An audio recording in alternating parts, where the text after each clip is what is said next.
Well, this is, again, worth the price of admission. Tell me about the Natural Bridge. Absolutely. So right behind us, you can see the Natural Bridge. It's a sandstone arch, all natural made, not man-made.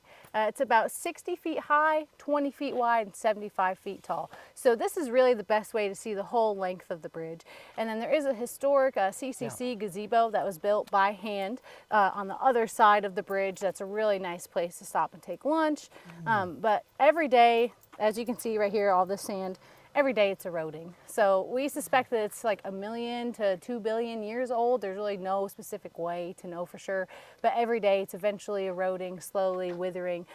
Just the wind and water is really what created it, which is just a beautiful creation. Do you think that where we're standing now, will this still be here for a while? I think so, yeah. I mean, it's a very slow kind of time lengthy process to really erode a natural bridge, and there's so many bridges in the area too. It's not like this is the only one that's going to be taking the brunt of erosion. So I think it'll be here for hopefully another 100 to 300 years. How long have people been coming to this spot to see that bridge? Yeah.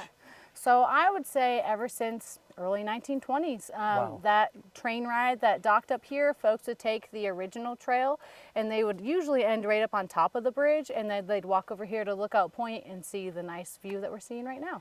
You mentioned it, but in the Depression and coming out of the Depression, the CCC did so much in schools, state parks, building gyms, but they had a role here too, They right? did, yeah. So the Civilian Conservation Corps, Roosevelt enacted them in the early 30s.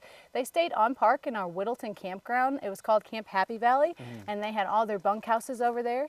We have 2 cabins that still have the historic fireplaces. That was their dining room, and they really did all the foundation work on the park. They built the original trail. They built that large gazebo over there.